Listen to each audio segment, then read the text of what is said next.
Okay ka lang, sana'y okay ka lang. Okay ka lang, sana'y okay ka lang.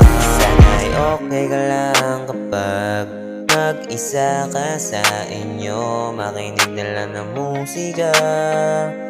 Dapat ay handa ka na nakalimutan siya.